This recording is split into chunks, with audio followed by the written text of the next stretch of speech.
The story begins with our protagonist waking up in complete darkness. Disoriented, he wonders where he is and if it is still night, looking for some way to turn on the light. However, he finds nothing. Suddenly, a crack appears in the midst of everything. It opens up and reveals an immense forest. Confused, the protagonist wonders what he is doing there and why he can't move. At that moment, his stats become visible. He discovers that he is a dragon egg. A voice informs him that his status window has been opened, allowing him to see all his current stats with numerical values. To make things clearer, the voice adds that the explanations of his stats and items are provided by the skill Divine Voice and that it can also alert him when his stats change. The protagonist asks if this is a game, but the voice replies that it cannot provide explanations of that nature at level 1. Then, he asks who it is. Once again, the voice responds that it cannot provide explanations of that nature. Tired of this answer, the protagonist asks who he is and where he is, but the voice repeats the same thing. He gets irritated and shouts for it to stop saying that, but accidentally ends up falling from the tree. Upon hitting the ground, the voice informs him that he has gained the skill Fall Resistance and the title Clumsy. The protagonist is offended by this, but has no time to think, as he starts rolling towards a lake. He barely manages to save himself. Upon seeing his reflection, he discovers that he is definitely an egg. Confused, he exclaims that nothing makes sense, and that he cannot comprehend what is happening. Once again, the system explains everything. He is a dragon egg, a rank F monster, a descendant of a dragon, and if his shell breaks, he will die. Moreover, he is imposing and has low intelligence due to his underdeveloped brain. Therefore, rolling is all he can do. The protagonist tries to defend himself, but the system continues to speak and says that, while he can become a fearsome dragon over time, the egg is considered a gourmet delicacy. After all, it is a common practice among adventurers to destroy any dragon egg they find. However, they consider it dangerous to approach in case the dragon mother is nearby. This leaves the protagonist even more confused. But at that moment, he starts rolling downhill. As this happens, the system alerts him that his roll skill has increased from level 1 to level 2. Immediately, the protagonist looks for the new function acquired from leveling up and discovers that he can now steer and turn. Thus, he races down the path at high speed, but accidentally falls from a great height. Again, the system informs him that his fall resistance and clumsy skill have leveled up. Seeing that he now has only 3 hit points left, he decides to rest. Hours pass, and at night, he comments on how good it seems to take a break. He recovers his HP, that is, his hit points, and without further ado, decides to move again. In the meantime, I emphasize how strange everything is, as even though he is now an egg, he will eventually have to hatch, which means he will become a dragon. Of course, he doesn't even know how to get to that point. He assumes it's like an RPG, where he needs to gain experience to level up and then evolve or something like that, which also means he'll have to fight enemies, something he doesn't want to do. After all, he is just an egg. At that moment, he sees something behind a tree, approaches, and realizes it's an insect. He checks its stats and discovers it is a shadow worm with the title Egg Eater. The creature notices the protagonist and, as its title implies, crawls towards him trying to devour him. Thus, a chase begins. The protagonist looks for a way to defeat it, thinks about attacking, but seeing that the worm has more HP than he does, he knows that if they collide head-on, he will die. Spotting a precipice, he has an idea. He heads there and, when the worm lunges to eat him, the protagonist dodges and, with a jump, pushes it into the abyss. Resting on the worm, he wonders if he won, but at that moment, the creature rises. The egg pleads for it to surrender, and the worm complies, ultimately falling dead. The protagonist wonders if it is really dead, as he no longer sees any movement.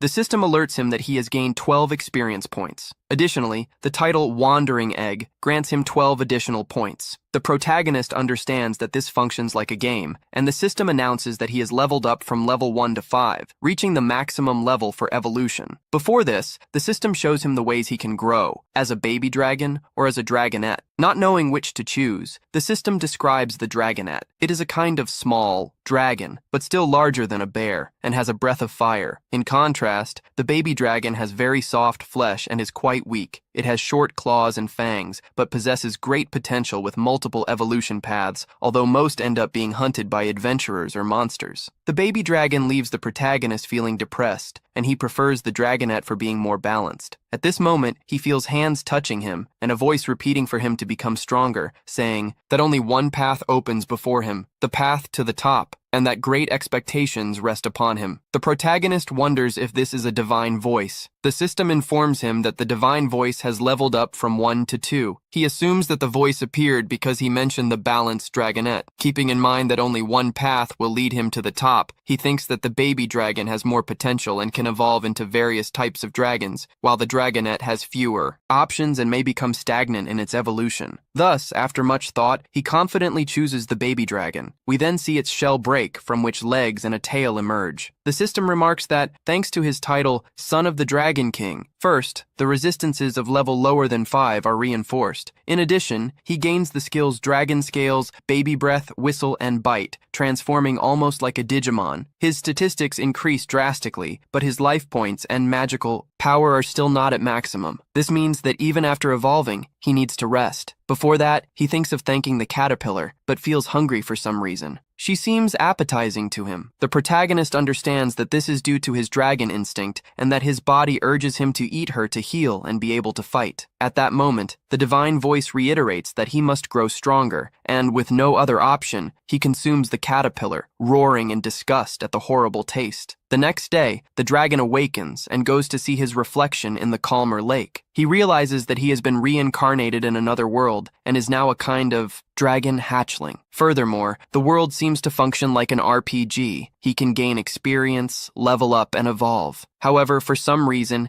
he does not remember who he was in his past life. He knows he was human, but cannot recall what he was like, what he did, or even if he was male or female. Behind him, he hears more creatures like those from the previous day, beginning the hunt for them, gaining more experience points and progressing from level 1 to 3. At this point, the dragon decides to test his baby breath, blowing out and devouring the insects, managing to level up from 5 to 7. After much attacking, he earns the title Striker and the skill Dragon's Fist, causing an enemy to explode with a single punch and leveling up from 14 to 15. After finishing, the dragon remarks that he will soon reach the famed summit. However, hunger returns, and he can only eat the same as before. Just remembering that makes him feel nauseous until he spots some mushrooms. Out of curiosity, he tries them, roaring again. After a while, we see him drinking water because the mushrooms were poisonous and made him vomit everything. Thus, having learned his lesson, the system announces that he has acquired the skill Poison Resistance and clumsily leveled up as well. Next, he ventures deeper into the forest in search of something to eat that isn't insects. Then, he sees a gray wolf, and after checking that its stats are lower than his, he decides to hunt it. First, he uses Dragon Breath and finishes the battle with a Dragon Strike. Consequently, we see the roasted wolf. The protagonist approaches and realizes that the beast emits a barbecue smell. Excited by this, he decides to roast it a bit more. In this way, he obtains grilled meat, tastes it, and confirms that it is delicious. In the afternoon, he hunts another wolf and levels up. While cooking, he comments that it seems he could evolve again upon reaching level 25, with only 5 levels left to go. At the moment he thinks he is getting used to his lifestyle as a dragon, he hears slightly distorted voices. The little dragon recognizes them as human voices and, quite excited, goes to check behind a tree. He discovers that they are adventurers. Thrilled, he considers introducing himself, but remembering that he is a dragon, he begins to hesitate. Still, he recalls that he is adorable, so he doesn't believe they would do anything against him. Before anything else, he checks his stats and realizes that they are not stronger than him, although they still have a numerical advantage. After a brief internal debate, he finally decides to introduce himself. Thus, he steps out from behind a bush, saying he is a nice little dragon, and starts dancing while asking what they think and if they don't feel like hugging him. The leader of the group tells the girl to step back, for in his eyes the protagonist is an evil dragon. He unsheathes his sword and, using a skill, inflicts a wound on the dragon's chest. The protagonist falls to the ground, feeling pain. Then, the mage casts a spell that paralyzes him. The dragon feels his sensitivity fade away, and then the system notifies him that he has acquired the skill of magic resistance. Our protagonist tries to escape, but the spell holds him back. He wonders if they see him as an enemy, or perhaps as food. Calling himself an idiot, he questions how he managed to convince himself that a dragon could become friends with humans. Remembering everything he had to go through to hatch from that egg and evolve, he exclaims that this sucks, and that he doesn't want to die. Using his last strength, in tears, he pleads for their help. The woman steps in front of him and asks the adventurer to wait. The dragon sees that she is trying to protect him and, as he closes his eyes, feels a warm hand. Realizing that the girl is using her magic to heal him, although he doesn't hear her very well, he understands that she asked if he is okay. He doesn't know why she is helping a dragon, but he feels grateful. The other adventurers also do not understand her. and they just go their way. The dragon observes the girl's statistics and sees that her name is Miriam Miliana, a terrestrial human. Her hit points are fine, but having healed her, she barely has any magic power left, and yet she did it to save him. Little by little, the dragon feels the paralysis fading. Maybe Miriam will leave when she realizes he is okay, but for now, he decides to stay quiet a little longer. Because of this, the system warns him that he has obtained the title of liar. Suddenly, when Miriam talks to him, he obtains the human tongue skill. The dragon understands that the higher this skill levels up, the better he will be able to understand her, and he eagerly awaits to learn this soon. However, he hears a roar and the screams of people. The whole environment turns red and hostile. The dragon knows this is something bad, as it clearly indicates a very strong enemy, and surely the other humans must have died. Miriam is about to go after her companions, but the dragon stops her, telling her not to go because she won't be able to do anything. Besides, she no longer has magic power and won't be able to use her healing spells on them. Miriam knows this very well, but still decides to go. The dragon tries to follow her, but still suffers from paralysis, hitting his own leg to move because Miriam won't be able to beat whatever has appeared. Even so, if the dragon joins the adventurers, maybe he can do something. Thus, we see him running as fast as possible to find Miriam, but he ends up coming face to face with a rock dragonette of rank C with 197 hit points, while he only has 38 of the 72 he possesses. Putting that aside, he looks for Miriam and sees her trapped underneath the rock dragonette. However, he makes too much noise and is noticed by the creature. The dragonette turns around and starts approaching slowly, letting out a roar, causing our protagonist dragon to fall to the ground, looking up at it, unable to do anything against that. The rank C rock dragon tries to stomp on him with all its might, but the protagonist uses all of his energy to dodge. Due to using too much force when jumping away, the protagonist can barely stand up. Realizing his own mistake, he regrets not joining Miria's group, believing that if the four had worked together, they might have had a chance against that beast. But now, completely alone, he is unsure if he will even be able to leave that place alive, let alone defeat the rock dragon. Being well below the necessary level, every cell in his body screams for him to hide. And when the rock dragon lets out a deafening roar, he is finally overwhelmed by fear and hides inside a bush, trembling, peeking out. He sees that the unconscious Miria has only 6 hit points left. Still, the protagonist feels relief, as she is still alive. The rock dragon, unable to see the protagonist anymore, turns back to attack Miria, leaving him wondering what he should do next. If he doesn't save her, she will likely be eaten alive by the monster. So despite his fear, he gets out of the bush. However, at that moment, the mysterious hand of the divine voice stops him from moving. He then hears the divine voice again,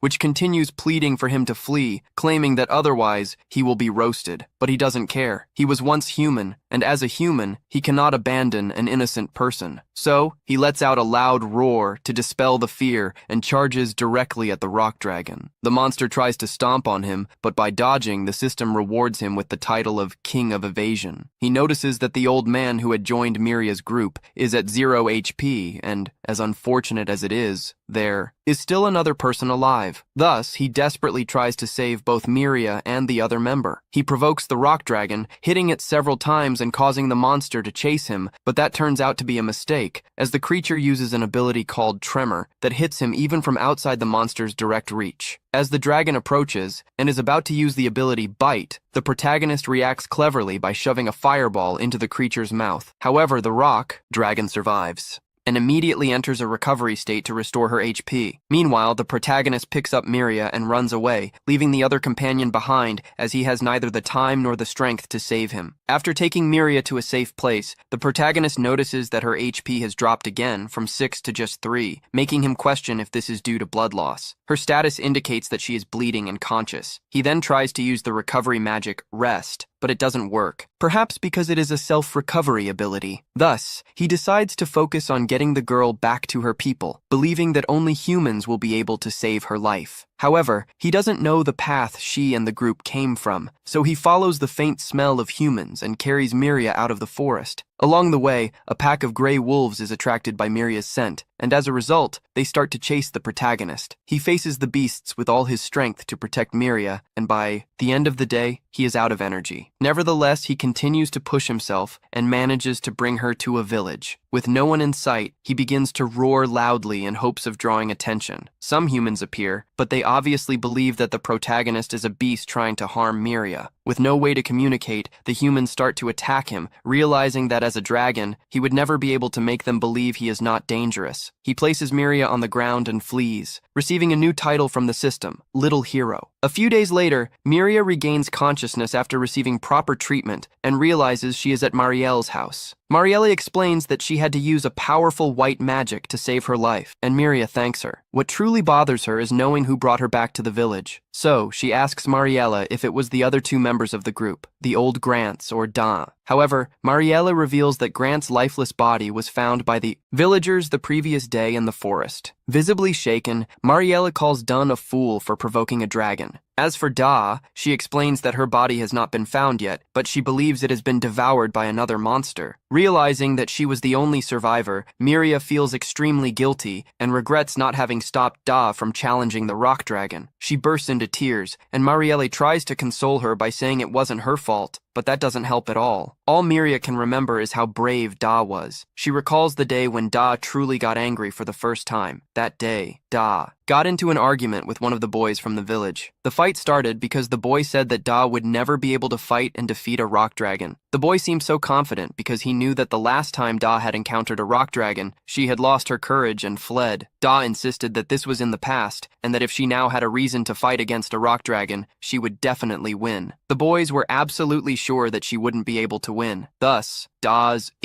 pride led her to accept an impossible task. He knew how impossible it was, which is why he needed a healer by his side. As a result, he sought out Miria to accompany him. When he told her what the mission would be, Miria asked why he didn't ask someone much stronger than her, like Marielle, to go with him instead. Da realized that she didn't trust him enough, so he said he had spoken with Marielle, and it was Marielle herself who told him she had a prior commitment, so he should ask for Miria's help. Miria's heart was filled with doubts. She knew how strong the rock dragons were, and reminded Da that Marielle had already told her that under no circumstances should she approach a rock dragon. So why would Marielle give permission for something like this? Da tried to convince her better. He even claimed that Grants was present when Marielle gave permission, and Grants confirmed it too. He emotionally appeals, saying she knew how strong the rock dragons were, and that if she didn't go with them, they would die. Reluctantly, Miria agreed to accompany them on the condition that if the situation got difficult, they would retreat immediately. Unfortunately, she was unable to save any of them. Marielle tries to encourage her, saying that she did nothing wrong, reminding her that it was only Dar's pride that killed him, and nothing more. Marielle also emphasizes the fact that, despite encountering a rock dragon, Miria managed to return home alive. This shocks Miria, as she knows for certain that she did not come back alone. She asks Marielle how she made it back to the village, and Marielle explains that the men who found her said they saw her being attacked by a monster on the outskirts of the town. Miria recalls that she had fainted when the rock dragon attacked her, so everything seems confusing in her mind. Noticing her confusion, Marielle states that humans sometimes suffer memory loss after traumatic encounters. This could be happening to her. She remembers the scene of seeing a small dragon fighting before her and begins to wonder if that was the dragon that brought her back home. She asks Marielle for a description of the dragon, but Marielle was not present when the small dragon brought her, so she doesn't have much to say. Still, Miria remains contemplative about the whole situation. Meanwhile, the small dragon awakens after a long rest. He realizes that his injuries have already healed, as he knows that resting would certainly regenerate him. He thinks about Miria and wonders if she is doing well too. Now, he reflects on everything that has happened in the last few days, since he used his fire against the rock dragon and believed it would have an effect, only to discover that the rock dragon has the power to restore its HP immediately after being attacked. This only strengthens his determination to become stronger at any cost, which means he needs to evolve. For that, he needs to reach level 25. With this goal in mind, he captures a worm and hangs it on a tree to attract other worms that would come to rescue it, and then he would kill them. He calls this deception technique summoning allies, and by using it, he receives the title of wrongdoer. He knows that what he is doing is wrong, but he needs this right now. Perhaps, after evolving, he won't act this way again. He kills all the worms that appear to confront him.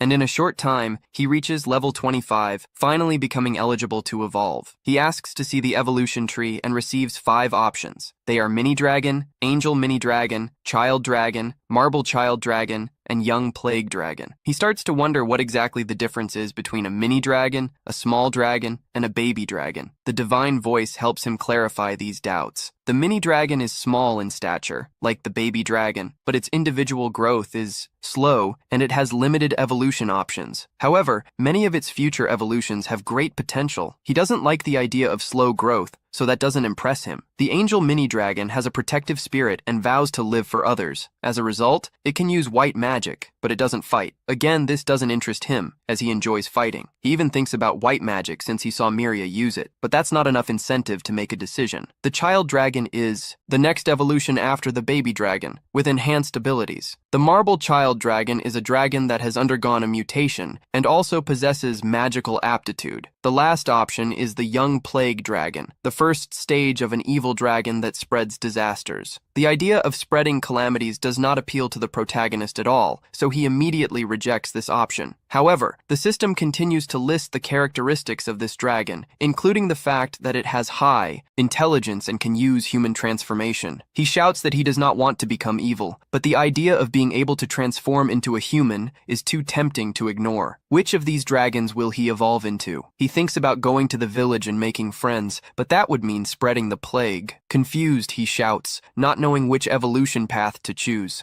He thinks it's a bad idea to choose the young plague dragon, but he desires the human transformation to see Miria again. He believes that if he chooses the plague dragon and then learns the human transformation, he can live a pure and honest life. Thus, he decides to evolve into the young plague dragon. As he does this, his wings grow and his color changes. The divine voice announces that the evolution was a success. He looks at his reflection in the water and begins to regret the evolution, as his appearance seems somewhat intimidating. The voice warns that the level of view statistics has risen from level 2 to 3, and with that, he can review the details of his skills. The divine voice continues announcing the evolutions. The divine voice has risen to level 2. He gained the skills to fly and dragon scale dust, as well as the light bite skill, which evolved into venomous fang. He also received dark type, sickly breath, and paralyzing poison claws. He starts to become desperate, but the divine voice doesn't stop there. He received the titles of Calamity and Miscreant, leveling up to level 2. Everything feels terrifying to him, but he still believes that the human transformation will make up for it. Suddenly, the divine voice stops speaking. He panics, asking where the human transformation is, but receives no response. He questions whether he needs to level up before achieving the transformation, and the voice replies that it cannot provide that information at the current level, then disappears. The protagonist becomes depressed. He has all those strange skills, but he failed to achieve the human transformation. He asks for explanations regarding the divine voice, wanting to know whose voice it is, but again hears that he cannot obtain that answer at the current level. Then, he starts to ask about the skills he acquired. The dragon scale dust has the effect of releasing a debilitating miasma around him when he flaps his wings, affecting everything nearby. At the maximum level, the dragon can destroy nations simply by flying. He spreads his wings, and the plant beside him immediately dies. He falls into despair upon realizing that he is now a biological weapon. The divine voice moves on to another skill, sickly breath, an attack that spreads a miasma laden with highly contagious diseases, which has already been responsible for exterminating an entire civilization. He wonders desperately if he will be able to return to the path of the hero. He then inquires about his titles,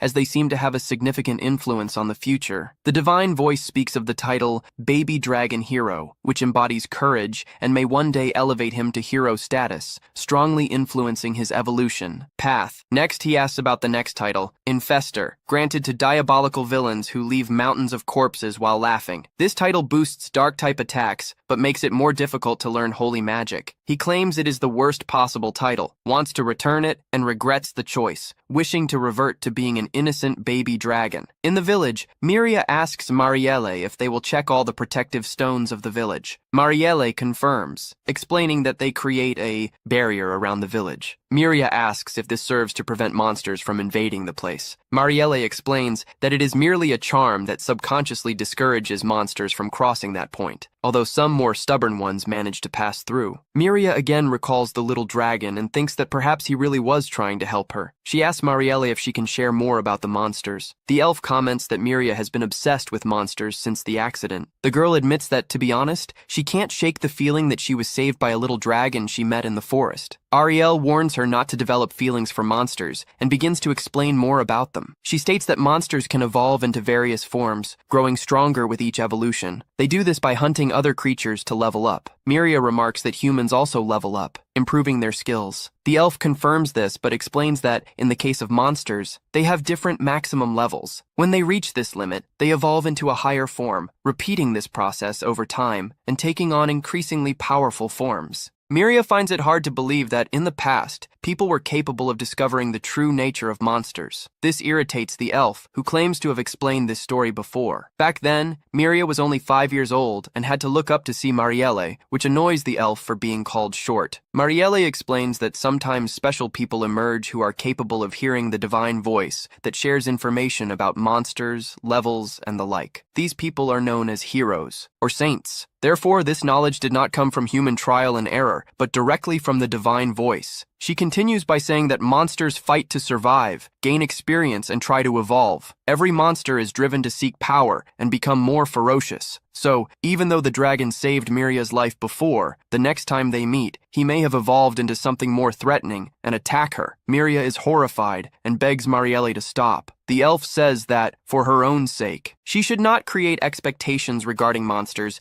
as they are the embodiment of the fighting instinct, which makes them incompatible with humans. Thus, we follow our protagonist, completely motivated to level up and get back on the right path, which for him means becoming a hero and reuniting with Miria. With this in mind, he begins to search for weak monsters to face. Suddenly, he feels his body struggling to move and soon realizes that several threads are binding his limbs. He has entered the territory of a spider. Clearly, this was not the type of monster he wanted to face, but the spider gives him no time to think and spits its web without hesitation. In desperation, he ignites his own body in flames to melt the threads, something that was obviously not in his plans. He panics and starts rolling on the ground, but luckily, the system alerts him that he has just obtained fire resistance. This eases the protagonist a bit, who then returns to combat with less worry. He notices that the spider is trapped and has taken some damage. Seizing the opportunity, our protagonist charges in with his claws, applies a paralyzing poison, and strings together a series of blows.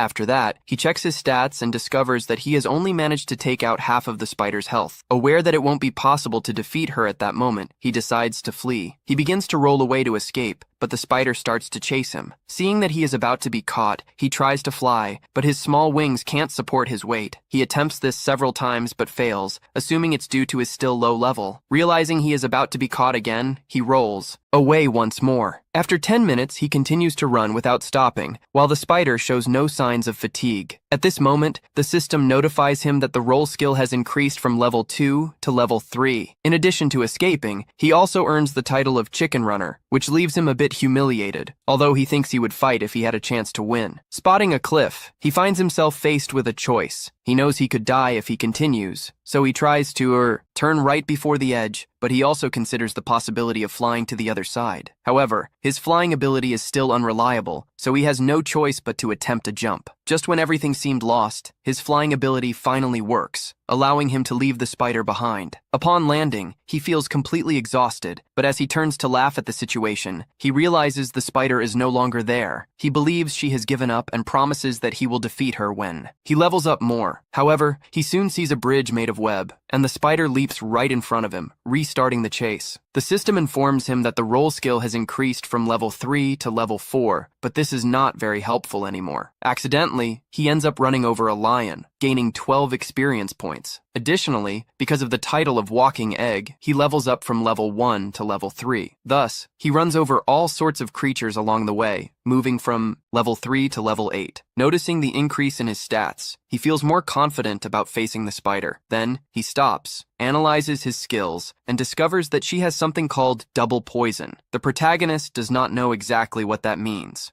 but he decides to attack her using his baby breath at full power. However, the spider uses her poison. He steps back and, despite having resistance to poison, feels his throat burn intensely. At that moment, he realizes that the spider is not moving, deducing that she is waiting for the poison to take effect. Nevertheless, thanks to his resistance, that doesn't happen. Taking advantage of this, he pretends to be affected to lure her in. When the spider jumps towards him, he releases his baby breath and finishes with a downward strike. As a result, he levels up from level 8 to level 14. The dragon rejoices in his victory, but the most important thing for him would be his human transformation. The system informs him that the baby breath has leveled up from level 2 to level 3, and that he has acquired the skill Dragon Tail because of the finishing blow. Despite all this being positive, he does not receive his human transformation, which leaves him extremely disappointed. He begins to believe that he was deceived, but considers that perhaps there is still something he needs to learn to achieve it. Later that night, he returns to the lion he ran over on his way and finds a cave. He asks if anyone is there, but as he receives no answer, he enters inside. He starts eating the meat, but he is not fully satisfied with the taste, so he adds a few drops of the fruits he found earlier, which finally removes the strong taste of the meat and adds a spicy touch. After finishing, he thinks that perhaps that cave could become his base in the future. While reflecting on this, the system alerts him that he has earned the title of Chief Lord, which makes him uncomfortable, as if his life were being broadcast live. Later, he lies down to rest, wondering if he could become popular among the villagers and even teach them his homemade cooking. However, upon remembering his current appearance, he completely dismisses that possibility, thinking that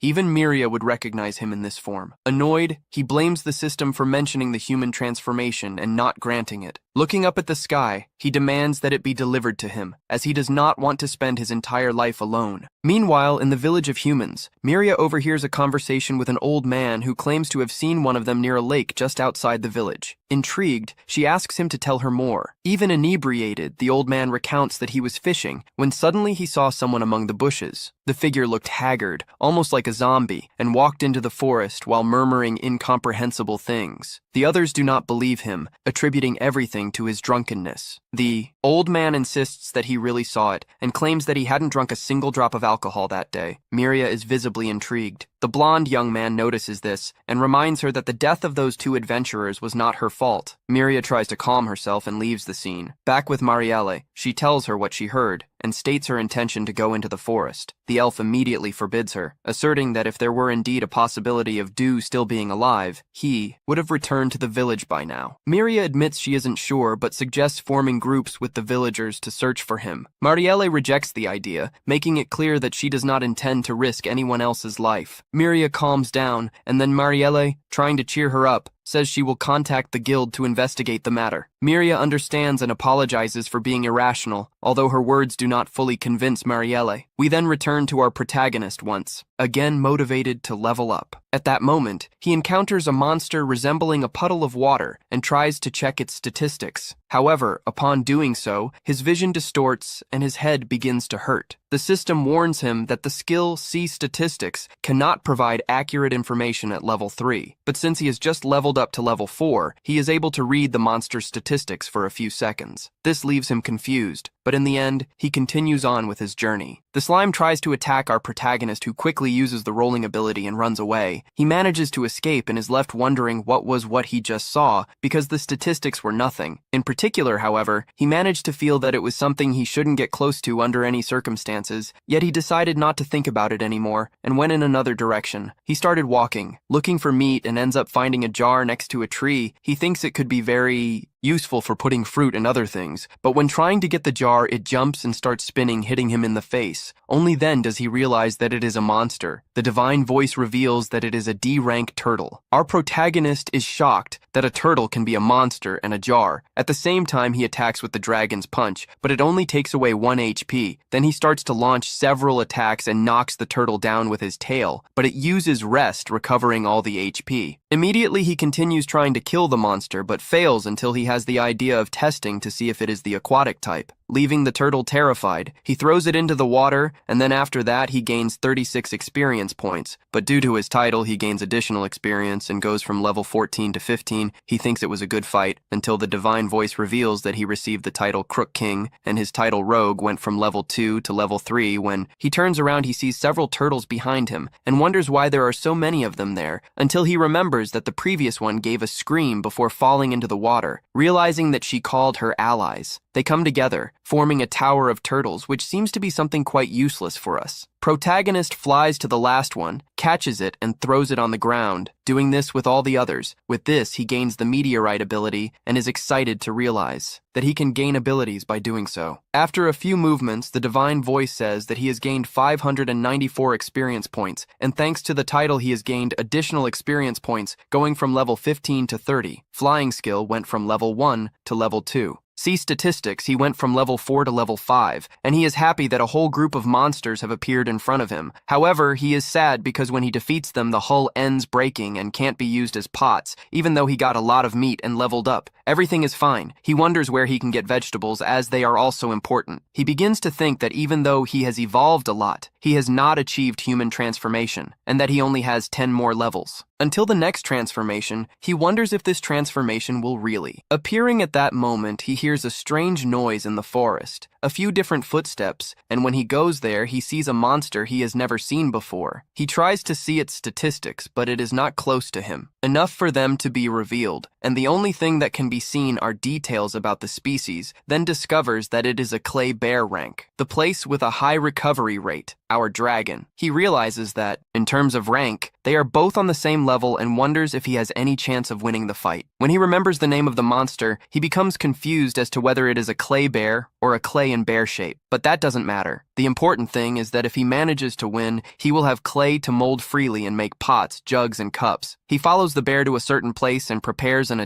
stealth attack with his fists from behind, but the bear opens wide to devour. Our protagonist, who manages to resist, but starts to complain that this is clearly not a bear, the bear advances on him, which used the roll ability to dodge the attack and counterattack from the bear's back, making his HP drop from 40 to 25. The dragon thinks it will be easy because he took a lot of HP with just this attack, but the bear heals instantly, and our protagonist realizes that the fight will take longer than he imagined. He goes back to rolling around the bear, thinking about what skills he can use. He thinks he would like to use the meteorite skill he just learned, but it would be impossible to remove this giant bear from the ground, so he uses the hit and run strategy, attacking the back of the bear and running before the counterattack. The bear continues to regenerate, but the dragon knows that when the bear's MP runs out, he will win the fight. However, from one moment to the next, the bear lets out a powerful roar that makes the entire forest shuddering next to him, forms a sandstorm that completely covers him when she disciplines herself and reveals her new form, a bear with a hoof full of thorns. This discourages our protagonist. Who knows? Now he won't even be able to use his ability to roll while he was thinking about it. He realizes that he is low on MP. In this moment of distraction, the bear throws one of the thorns at him. The protagonist gets dodges and notices a peculiarity, decides to test something, rips off an arm from the bear, thus confirming that the clay softens when it is away from the body. With this in mind, forms a sphere and heats it to high temperatures. Temperatures using meteorite defeating the bear after victory, the system warns that he has received 300 XP thanks to his title of Walking Egg, and that he has risen 3 levels. This alleviates our protagonist. Then the system adds that he acquired a new skill called nutcracking. The prota is a little surprised that the system considered him that way, but he cheers up when he thinks that finally there is clay back. The den leaves the clay cooking and goes to look for something to eat in the forest. He finds unusual mushrooms, but upon hearing that they are poisonous, he decides to throw them away. He also comes across a slightly large plant and was about to evaluate it, but it reacts and tries to attack him. The little dragon doesn't back down and wakes up immediately. The system warns him that it is a rare plant, which feeds on animals. However, it cannot ingest salt, which accumulates in the discolored part, as the dragon needs salt to cook. It ends up taking the plant with it. Here we move on to the Miria while walking through the forest. She remembers what Maria told her to let the guild investigate. However, based on the testimony of B, who said he saw 2 walking, she decides to go look for him because she feels guilty right at that moment. Another one of those worms appears, but she eliminates it with a fireball and continues on her way more calmly. After that, we return to the dragon,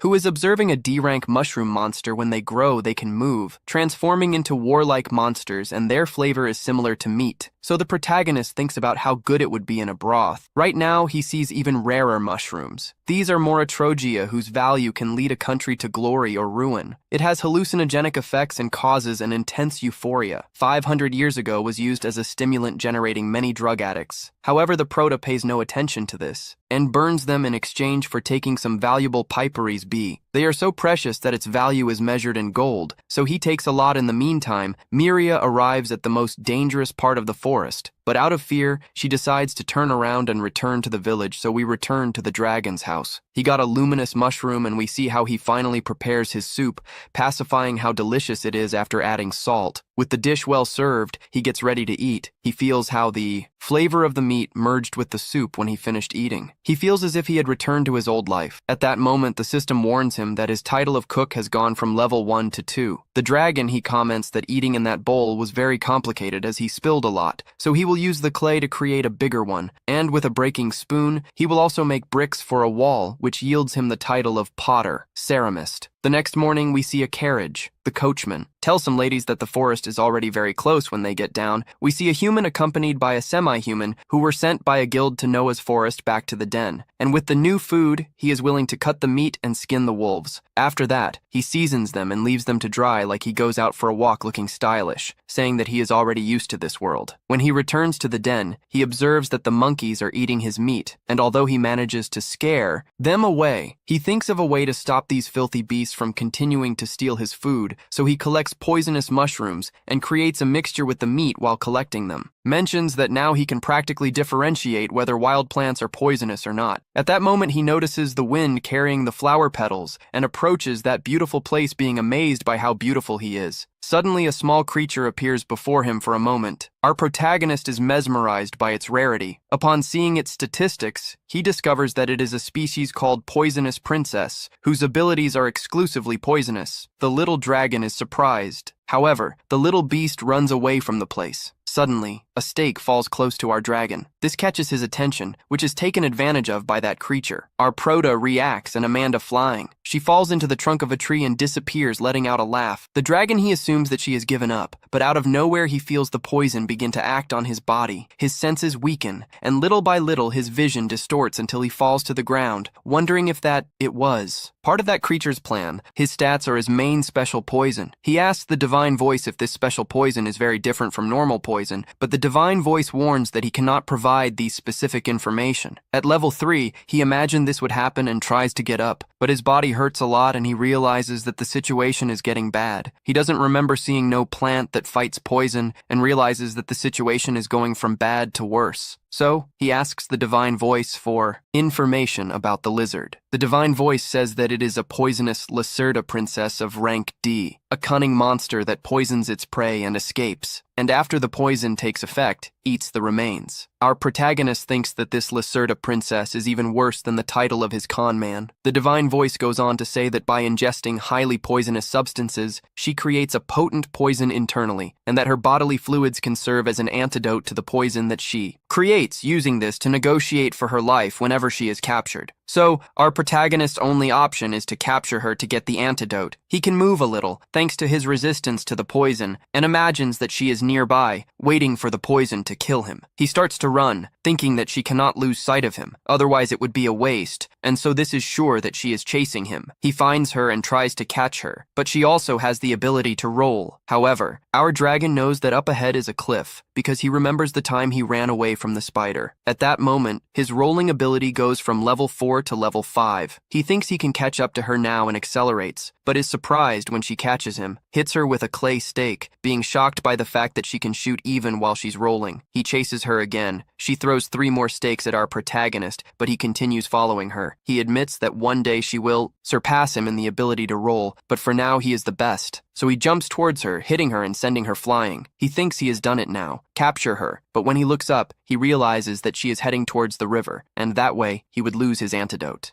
He jumps, but the poison takes effect immediately and he starts to see blurry. Even so, he doesn't give up. The grab uses the fire-breathing skill and manages to return to a safe place. However, after getting the antidote, she faints. We return to Miria, who thinks she is out of luck once again, as she didn't find the candy. At that moment, she hears someone calling for her and realizes that it is Marielle. She goes to her running. The elf fights with her and tells her to answer next time. The young woman apologizes and asks what she needs her for. Marielle comments that she hasn't seen her often in the last few days, so she stayed worried and went to her house to visit, but didn't find anyone there. He asked her what she was doing. Mira explained that she had a slight cold and went for a walk to feel better. Elf asks if she's not going to the forest, which Mira immediately denies. Marielle asks if she's sure, and Miria confirms. The elf explains that she received news from the guild and that adventurers are on the way, and asks Miria to help her shop. Returning to our protagonist, he wakes up wondering where he is and remembers that he was poisoned and chased the poisonous princess, realizes that the lizard is still in front of her and asks if she is there waiting for the poison to kill it. But when she moves, she notices that her arms are no longer heavy and wonders if she received the poison antidote, which the little animal in front of him confirms. He is grateful, even though they have gone through a fierce battle going through blood, sweat, and tears. But perhaps this made them realize that they are soulmates. Taking a good look, he notices that she is actually very cute and starts rocking her. Later in his cave, he makes her some soup and asks her if she wants some. He gives her a bowl to her, and when she tastes it, she seems to like it. Our dragon is happy to have someone to eat with, as before he was very lonely. He thinks that neither he nor she have names, as they are only called by the name of the species, but thinks that this is not important, as they really don't need names. He notices that she has become very attached to him and says that it is good to have a new friend, saying that she can stay there for as long as possible. As long as you want, she notices a barrel in the corner. And our protagonist comments that it is a special poison that he is making. At that moment, she dives into the barrel, which shocks our protagonist, who thinks that she is going to die, but remembers that when she eats something highly poisonous, it strengthens her own poison. He wonders if it is really good and proves it, taking a lot of damage and falling to the ground. The divine voice reveals that the skill of poison resistance went from level 4 to level 5, and he wonders how she can eat that like it was nothing. The next day, the two work together to finish off some wolves. The gecko used earth magic, while our protagonist defeated the wolves with kicks. After that, they collected fruits, took advantage of the moment, and thus ended the game. Day, finally returning home. At night, they were sleeping, and at a certain point, the protagonist wakes up and sees the gecko on top of him. For a moment, he is scared when he remembers that its venom is mortal, but seeing her so calm, he just asks her not to bite him. The next day, they went to collect some wild fruits. When the protagonist gives one to the gecko to taste, she feels a little bit of disgust. Our dragon assumes that this is normal. After all, the species was not made to eat this type of food. At that moment, the gecko jumps up. The dragon asks if it found anything good. Gecko asks him to follow her, arriving at a mushroom that smells like rotting meat. It is a B-value cadaveric conidium, a giant purplish mushroom that contains a poison so strong that no one dares to consume it. The dragon asks if it was the poison that attracted her and if she really intends to eat it. The gecko was already salivating, but the dragon burns the mushroom, saying that later he would only stink. She scolds him, but in return promises to look for other toxic plants. At that moment, she activates clay stakes. The dragon thinks she is irritated with him, but the stakes are fired at the bushes. From there comes a monster, with the appearance of a dog, a two-headed one. The protagonist realizes that he has absurdly high statistics, as well as disturbing abilities such as gravity or gravity. He is not sure if he can overcome.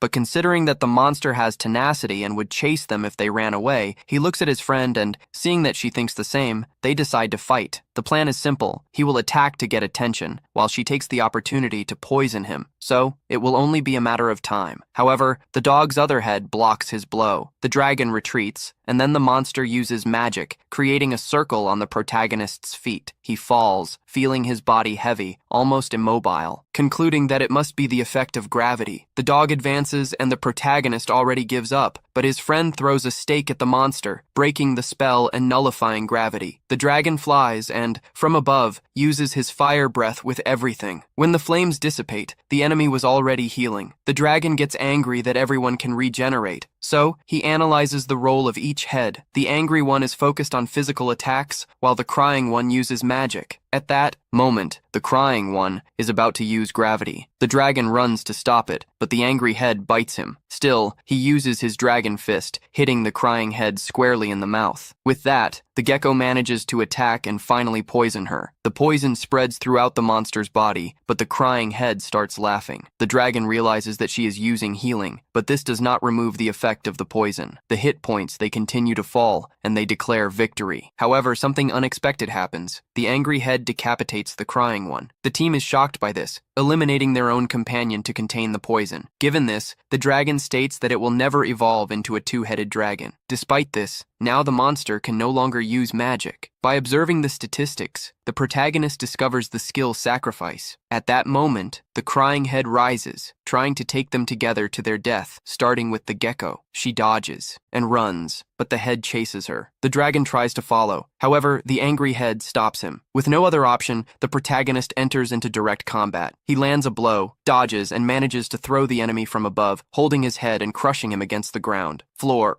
Leaving it stuck in the ground, the system warns that the crushing skill has increased from level 1 to level 2. Even so, he needs to go after his friend. As he runs, he thinks about everything they've experienced together and in the fact that she was the first friend he had. He begs God, saying that he no longer wants human transformation, he just wants her to be safe. When he arrives at the place, he sees everything stained with blood and imagines the worst, begging and asking her to appear. At that moment, the gecko appears from among the bushes, badly injured. The dragon is paralyzed when he sees her in that state. Just then, the evil creature appears, trying to attack it, but the protagonist intervenes and tears it apart without mercy. Once this is done, he carries the gecko in his arms and declares that he is relieved to see it still alive. As he hugs her, the system warns him that he has received experience points. Furious, the dragon shouts at him to shut up. Suddenly, however, he hears that he has acquired the human transformation skill, leaves the protagonist confused, and he can't help but ask if it's serious. In a change of scene, Miria finishes cleaning Marielle's house to welcome guests. A little curious, she wonders what they will be like. The elf comments that she will soon find out. Then, Miria notices a book. The elf explains that it talks about monsters and that she thought Miria might like it. So, Miria asks permission to read it. As she leafs through, she sees a wide variety of monsters with their descriptions written in an ancient text. The elf explains that F-rank monsters are the weakest, those that even her could defeat. Then come those of rank D, much stronger, which only trained adventurers can beat. Above them are monsters higher than rank B, which can only be defeated by heroes and saints. While talking about this, two adventurers arrive at the village. Returning to the subject, Miria asks what the rank of the stone dragon is. The elf responds that according to the book, he is of rank C. However, she adds that she heard that they can become stronger through evolution, even going so far as to easily defeat. That's why any common human always warns Miria and the people of the village to never enter the forest. Heads down. Miria says she understands. After that, they remain silent for a few seconds until Marielle comment that it looks like the guests have already arrived. The door opens, allowing us to see the two adventurers from before. In the forest, we see the two adventurers. Yuno asks Meltia why they accepted a C-rank request, with just the two of them there, as it is a difficult mission, and they should have waited for the rest of the group. Meltia says that it's actually easier if it's just the two of them, as they can just run away and abandon her if things get difficult. Yuno asks her not to play that kind of joke, and Meltia explains that even though it is a C-rank request, the objective of the mission is not to kill monsters, but to search the forest, and therefore it is not a dangerous mission. Yuno finds it strange that they are looking for a person who is supposedly dead. Going back a little, we see the adventurers arriving at Marielle's house. Meltia comments that it is not normal to see elves in human villages. Miria serves tea to them, and Marielle asks her to leave for a moment. The elf says she doesn't want her to hear the details of the mission. Meltia asks who the person they are looking for. Marielle says his name is Doss and that he was in a group with the girl they just saw and who fought a rock dragon. As they go out to investigate, Yuno wonders why Miria looks at them so much and remembers that Marielle said that Miria feels responsible for Doss's death. The elf even said that she suspects that Miria was going to the forest to look for him and that it is extremely dangerous for her to enter in that forest alone. Therefore, he requested the mission to find out if the rumor is true. Yuno concludes that the mission is to search the forest and find proof that Doss is dead. Meltia confirms and says that if they manage to find the body, it would be perfect. But if they can't, just spend several days hunting, and if they don't find anything, they should say that the rumor is false. Returning to the dragon, he wrapped the lizard with healing herbs so that its wounds heal faster. She is sleeping, and our protagonist decides to check her stats after having climbed level. He opens his menu and sees that the human transformation is there. He comments that leaving the cave was the right decision, as the lizard could attack him if he suddenly saw a human there. He begins to walk quickly and says it's not like he wants to go to the village to see Miria. He activates the roll ability. But he stops halfway, admitting that he really wants to go to the village. He can't believe that he received the human transformation right at the moment he said he didn't need it, and is left thinking about what he should do if he became a human, because he doesn't want to abandon the lizard. But but living in a real village would be very good. He thinks that maybe he could change every 3 days and live in the village and in the cave, but rules out this possibility. He thinks that just the possibility of gaining the trust of humans is incredible and is super excited, hoping that it will be a human handsome or maybe a super pretty girl so he can stare at himself in the river. He thinks he could imagine this forever, but it's time to act. He activates human transformation, and his body begins to mutate. When he finally finishes, he looks at his reflection in the river water and, to his disappointment, the transformation is even more grotesque than that of the young plague dragon. Asks the divine voice if human transformation really should be so stupid. The voice responds that, at its current level, it cannot provide these explanations. Our protagonist asks how many times she will give you hope and then rip it away, telling the voice to give you back your hope. He questions how the other young plague dragons use this to do some kind of evil, because their attack and his defense fell by half, not to mention that his mana runs out much faster. He admits that the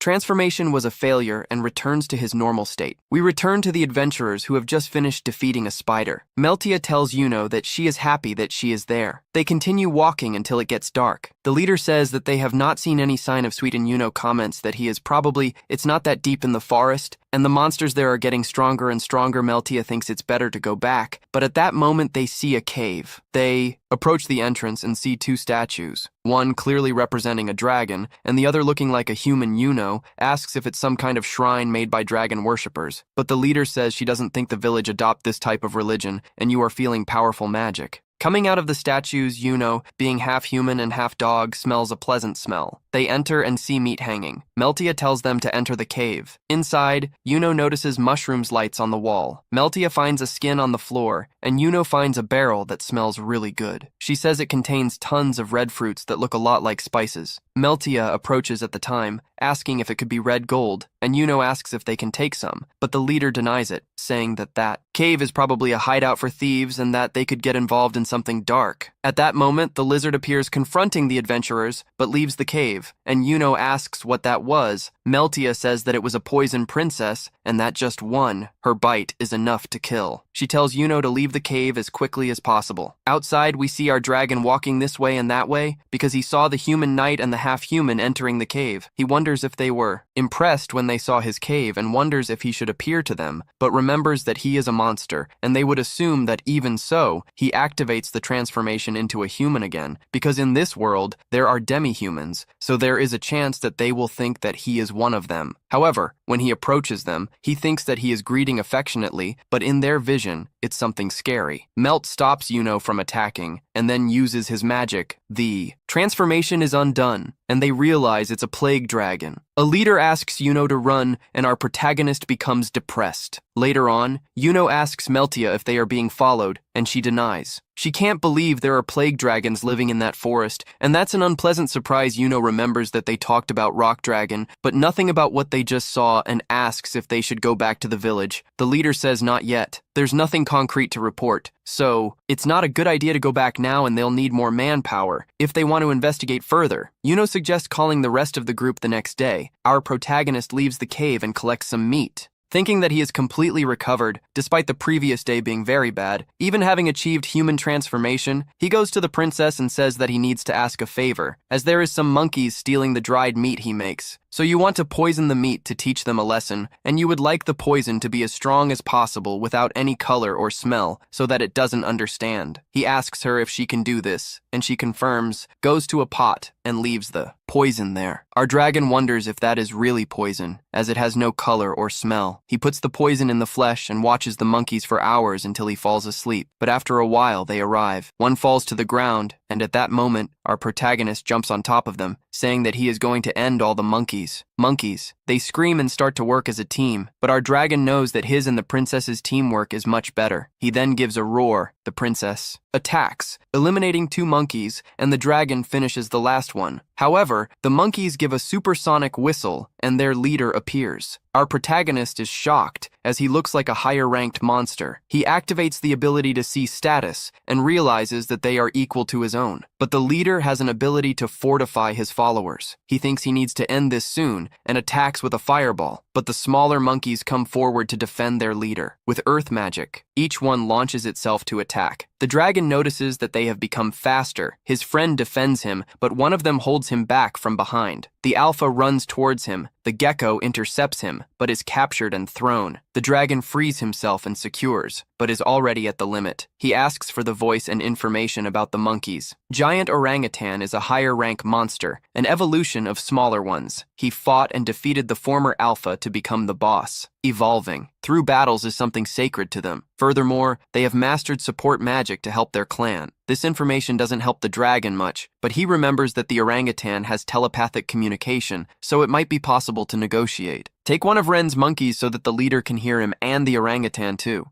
Speaks telepathically, saying that he realized that the dragon knows his abilities. The dragon comments that the monkey will die because of the poison, but his friend can give him an antidote. However, if he does, that's it. They should let them go to the orangutan. That's not an option as they're too big a threat to ignore, so they need to eliminate them, even if they have to sacrifice someone. The dragon responds that, if they both fight with everything, neither will come out alive. The alpha retorts with his clan's motto, eliminate the weak and let them die. This is how he ascended the throne. The dragon thinks in another solution and challenges him to a duel. The gorilla is surprised and explains that, in their world, duels only happen in disputes between clans or when an alpha is challenged. This is something without precedence, but it can work. After all, the rules could still apply even when facing another species, but only if he and the gecko are considered their own clan. The dragon claims that yes, in this case, the gorilla accepts the challenge. The gecko then treats the friendly man with poison, but when he finishes, he is captured by another. The protagonist demands to know what is happening,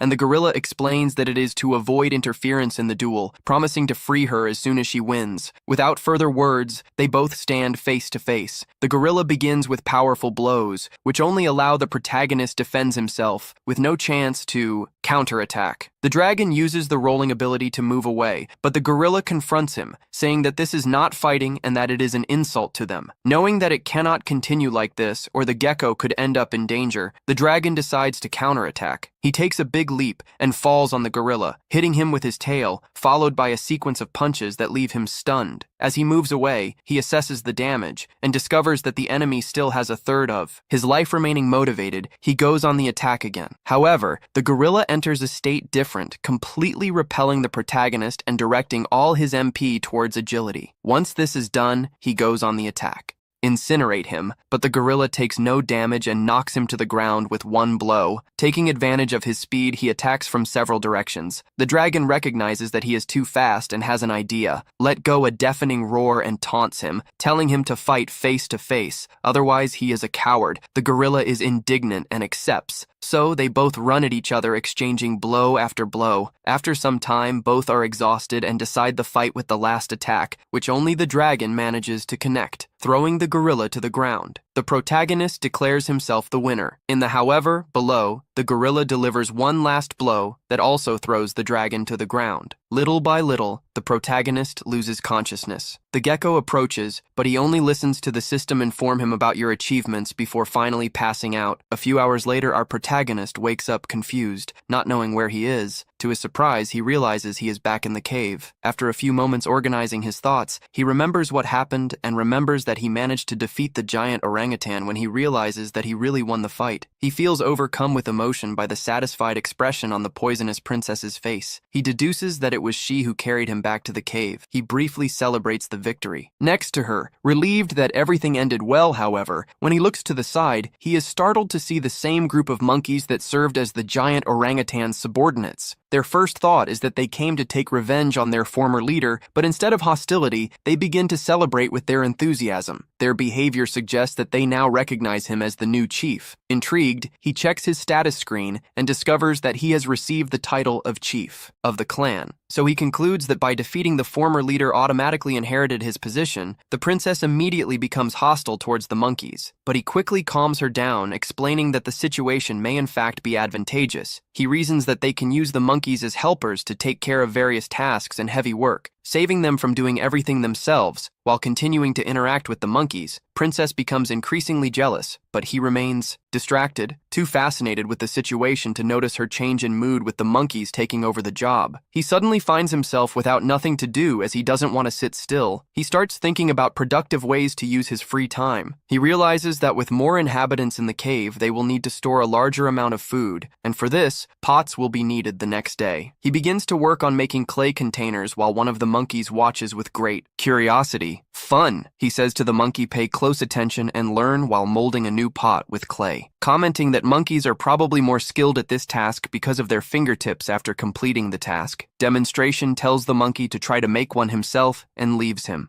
responsible for the pottery. When he goes outside, he is surprised to see the poisonous princess trying to make a clay pot on her own. He naturally comments that with those hands and legs, she won't be able to advance much. She misinterprets the comment. She is embarrassed and runs away. He looks on confused, asking if what he said was wrong, also realizing that she has been acting wrongly. Strange shape lately, although I don't understand why. Meanwhile, Meltia and Yuno are sitting in a nearby cafe having something while waiting for the rest of the group to arrive. As time permits passes and no one appears, they begin to worry. Meltia tries to remain calm and assures Yuno that the others will return as soon as they complete the mission, and Uno, however, cannot shake the fear that still feels. Since the encounter with the Dragon of Calamity, whose overwhelming presence continues to haunt her mind, Meltia reassures her, saying that they will soon resolve this situation back to the cave in the morning. Next, the protagonist wakes up and is greeted by the princess. When he tries to get up, he feels his body heavy and realizes that the monkeys are spread over him. Sleeping soundly, he tries to shake them off, but he can't wake them up, so he gives up and goes back to sleep. Minutes later, he wakes up to a worrying scene. One of the monkeys is lying on the ground, weak and asking for help without hesitation. He uses his assessment skill and discovers that the princess poisoned him. Anger begins to boil within him and he demands the antidote immediately. At first, she refuses and stubbornly turns away. He insists more firmly, and after repeating the request several times, she finally gives in and hands over the antidote. He administers it to the monkey, who little by little begins to recover, with the situation under control, approaching Princess and calmly asks why she did that. After hesitating, she admits that she has felt left out since the monkeys became part of the group, and that he no longer gives her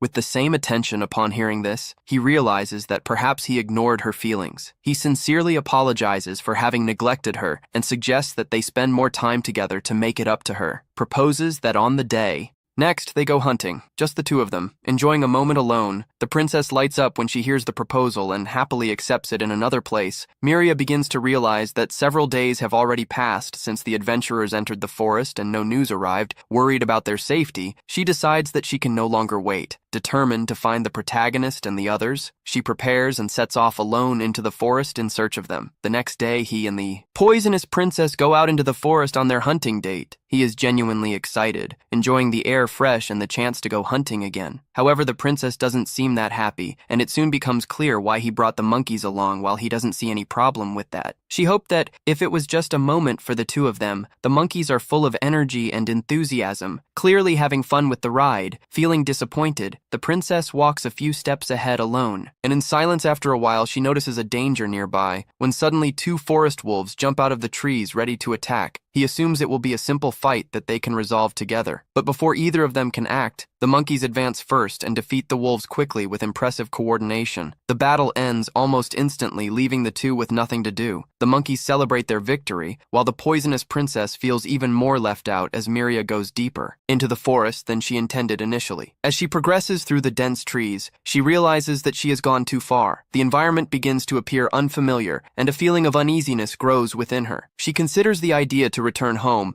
but at the moment he decides to retreat, he sees his figure walking ahead in the distance. Relieved, calling out to him and speeding up his pace to reach him, but before he can get there, suddenly comes across a creature he has never seen in his life. His presence is overwhelming and Miria is paralyzed by fear. At the same time, the protagonist returns to the cave next to the princess, asking sorry for paying too much attention to monkeys lately. He explains that since he is now technically their boss, he has responsibilities and can't just ignore them. But he says he understands her frustration. To make her happy, he promises that next time, the hunt will be just between the two of them without the monkeys accompanying them. Upon hearing this, the princess is filled with joy, jumps on him and starts licking him, excitedly delighted with the idea of having him all to herself. As they enjoy the moment, a loud scream echoes throughout the forest. The voice is extremely familiar to him, and he quickly recognizes it as Miria's, realizing that she may be in danger. Again, without hesitation, he moves away from the princess and immediately begins to roll in the direction of the scream. He tells her to stay where she is, but she refuses to let him go alone and tries to roll after him. Unfortunately, her ability to roll is very low. She loses control, hits a rock, and her life points drop to less than half. She stops for a moment to check her condition and confirming that she's still alive. Although he's worried, he knows he can't waste time. He assures her that his feelings haven't changed and that he just needs to save Miria. So he keeps going on a high speed towards the location of the scream. At the same time, Miria is about to be devoured by 3 wolves when at the exact moment the protagonist appears and crushes one of them against the ground. He positions himself quickly in front of her, protecting the divine voice. Then informs that those creatures are D-rank monsters known as Magi Wolves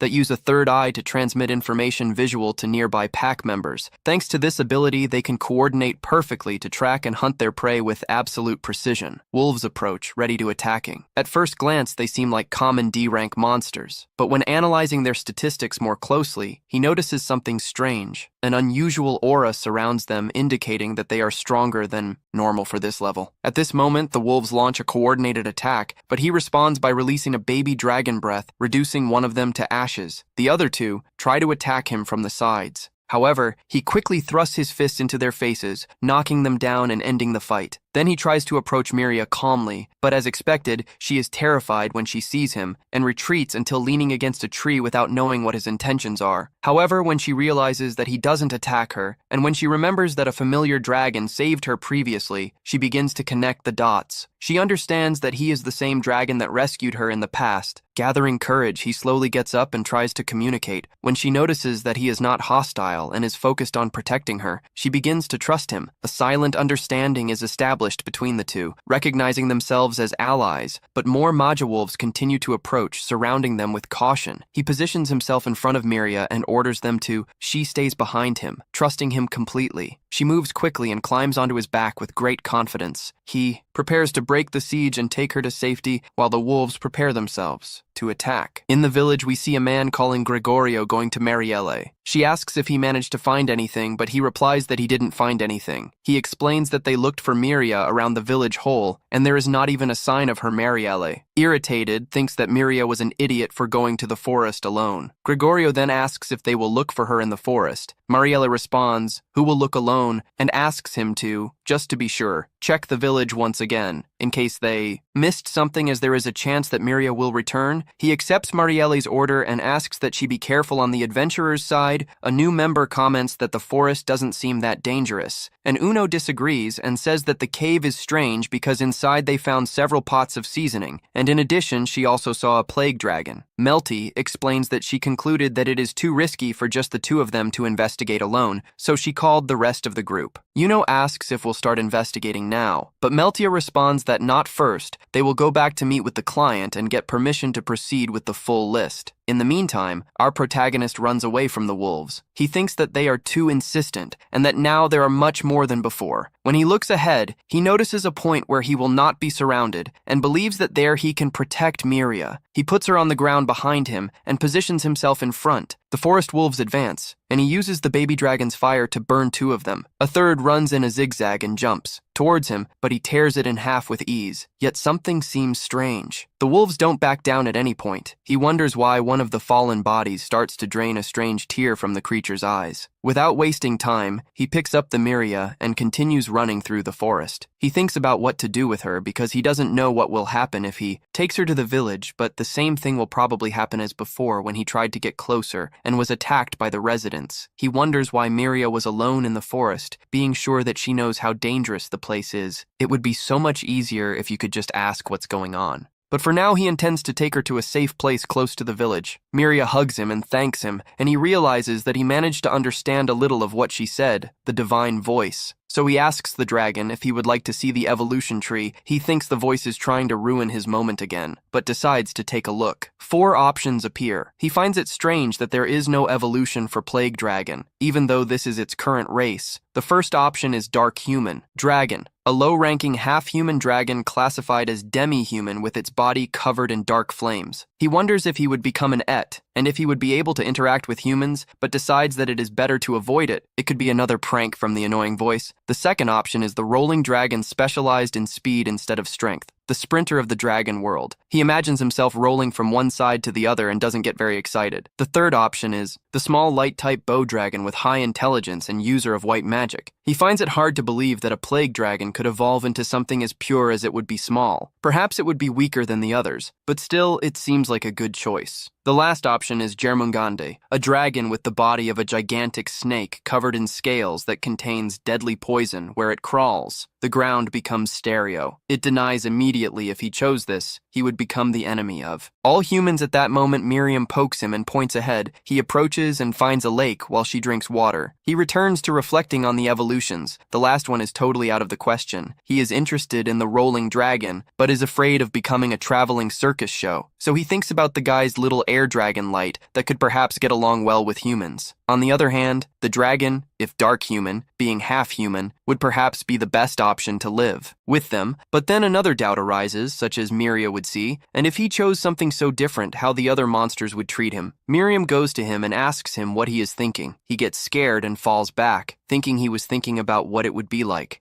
his life as a human. If he chose some of the other dragon evolutions, he tells her that in any case, he is about to evolve into another monster. But which one does she think is better? But clearly, she doesn't understand what he is saying. He thinks he would really like her view on this subject. She points at him and makes a dragon roar. He asks if she is talking about him, and she confirms she introduces herself as Miria, and he can understand. He wonders if he is able to understand some basic things. Because his ability has evolved from level, Miria begins to point towards some things and say the name. She goes to the water and starts playing with him. The divine voice warns that the language skill has gone from level 2 to level 3. Later, Mira starts to explain that is looking for someone, and went to the forest many times alone without Miss Marielle knowing. Our protagonist thinks she is looking for those people who went to the cave. He tries to talk to her, but she doesn't understand anything. He thinks that thanks to his ability, he can understand more or less what she is saying, but the opposite doesn't work. He makes a strange gesture, and Miria can understand saying that these are adventurers from the city, but he is not looking for them. He is looking for Dose. Our protagonist thinks he was killed by the stone dragon. He leaves weeds on her head to fake Dose's hair, and Mira is surprised that he knew Dose, who knew he was the dragon who saved her back then. She jumps up and hugs him, leaving our protagonist very happy. He apologizes to Princess Venom because he will choose to be a half-human. Mira asks him if he has a name, but he doesn't have one. He shakes his head saying no, and she wonders how she should call him. Our protagonist reflects that he never stopped to think about it. Mira asks him if it's okay if she invents a name, and he accepts asking her to do so. She begins to reflect about the name, thinking about everything that happened and how many times he saved her. She thinks he is a hero, and gives his name out of illusion, explaining that it is the name of a flower that she likes. Our protagonist thinks it is a good name, and accepts his name as an illusion. The divine voice confirms his name as an illusion, and explains to him that after the name is confirmed,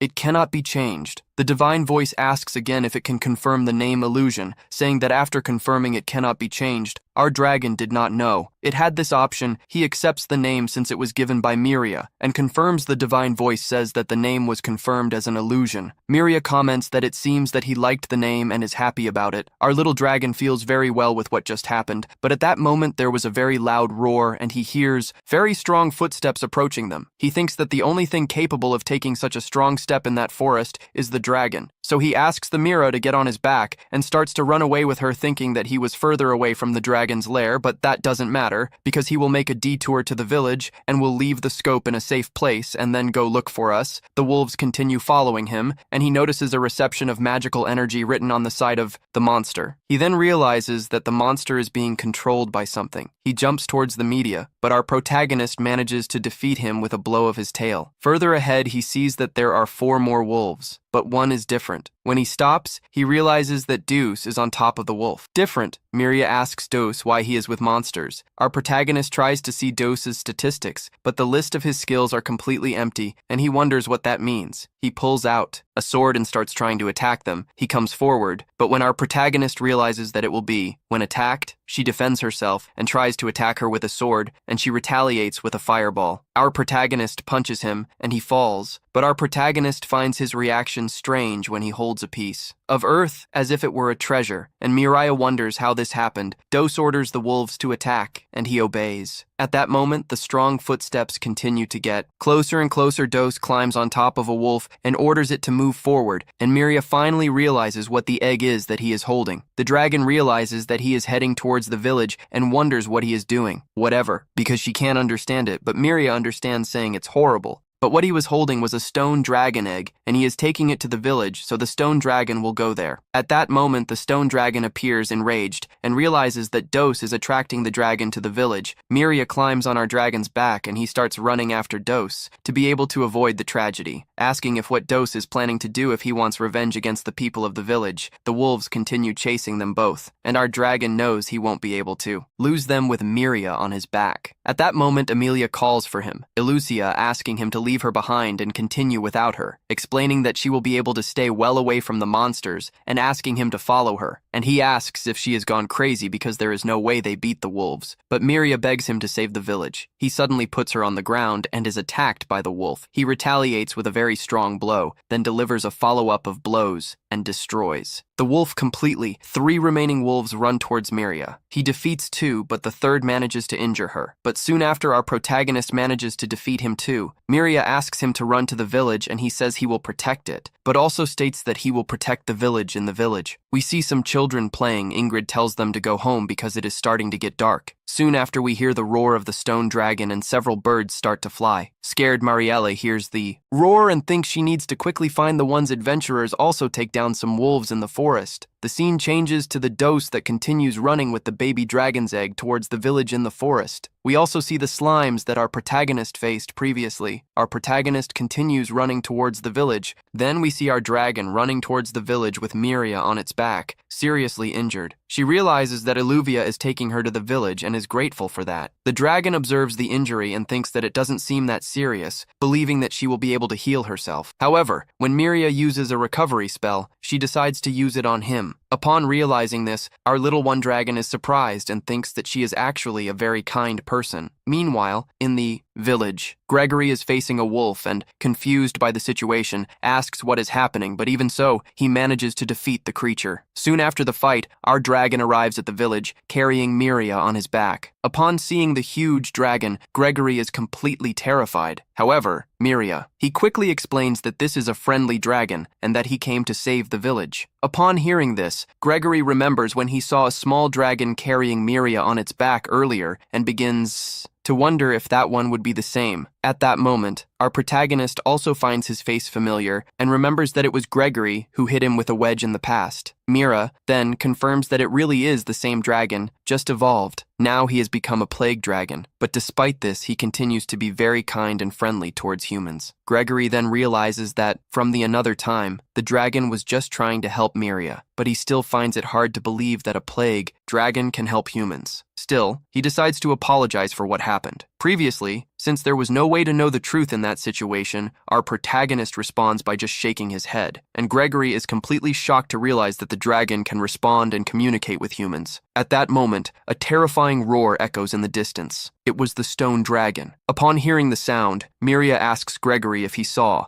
Gregory replies yes, saying that he threw something at him and then ran away alone. Mira then explains that 2 is planning to lure that stone dragon using an egg as bait and that they need to find him as quickly as possible. Gregory decides to offer to go along with the dragon, for if the villagers saw a dragon wandering alone through the village, they would certainly panic. Meanwhile, elsewhere, an old man wonders what strange sound he just heard until he sees 2 and quickly warns them, residents, that what he said was true. 2 were still alive. Returning to the protagonist, he runs through the village, leaving all the residents shocked by his presence. But the panic slows down when they realize that Gregory and Miria are on the dragon's back. Gregory then asks if anyone saw 2, and one of the men responds that he was seen running towards the watchtower. They hear more noises coming from the stone dragon, and Gregory comments that the situation is getting worse as the monster is approaching quickly. so they need to find two as soon as possible. He asks for Miria to leave it in his and the dragon's hands, and asks her to evacuate everyone to the west side of the village, explaining that she is already injured and that, if she goes with them, she will only put herself in more danger. Our dragon agrees, as he also doesn't want to put Miria at risk. So she accepts the decision, gets off his back, and asks them both to be careful. Soon after, the protagonist continues in search of two. On the way, Gregory comments that it is absurd that that little dragon has transformed into a powerful plague dragon in such a short time, saying that he has heard stories about monsters that get bigger strong over time, but never imagined that this could happen so quickly. He adds that, after they resolve that situation, he intends to officially present it to all the residents of the village. Upon hearing this, the protagonist becomes very happy and starts to think that Gregory is really a good man. Meanwhile, in the watchtower, we see two surrounded by the villagers who ask for him lower the sword. A little boy hiding behind a box asks, scared, what is happening to two? At that moment, the dragon arrives at the place and one of the residents asks, confused, what is happening? Gregory explains that the dragon is an ally and that they must take care of two for now, ordering all ordinary residents to evacuate immediately because a stone dragon is coming in. Towards the village, the villagers start to run, but the little boy remains hidden behind the box. Suddenly, Two advances against Gregory and pushes him to the ground, trying to do the same to the protagonist. But the dragon manages to stop him easily, and soon after, lands a punch that knocks him down. Our protagonist prepares to deliver the final blow, but hesitates when he realizes that if he kills a human, he will become a true monster. Instead, he asks Two to drop the weapon and just flick at Gregory. Upon seeing that, comments in surprise that he really is the little dragon from before. However, at that moment, Two awakens and quickly jumps back. The protagonist tries to analyze his status and notices that they are similar to forest wolves, which seems very strange to him. Two then takes out his sword and notices the little boy hiding behind the box. Without hesitation, he grabs him and does it. Hostage. Our protagonist realizes that there is not much he can do at that moment and begins to wonder what the best decision would be, as the stone dragon could arrive at any moment and at any time. A rash movement will make Dois kill the boy. Then, Two throws his sword on the ground, picks up the dragon egg, and throws a slime to the top of the watchtower, climbing shortly after. The protagonist is confused, as he first noticed Two's abnormal statuses and now that strange ability. Shortly after, the stone dragon finally arrives at the location. Two lifts the egg to the top of the tower, and Gregory finds himself asks if he intends to break it. Our protagonist tries to fly there to stop him, but Two throws the little boy from the top of the tower without thinking twice. The dragon runs to save him and succeeds. Catch it in time, but it's too late to stop Two, who jumps from the tower as the egg breaks right in front of the stone dragon. The creature immediately goes into a state of rage. Mariana, who was elsewhere,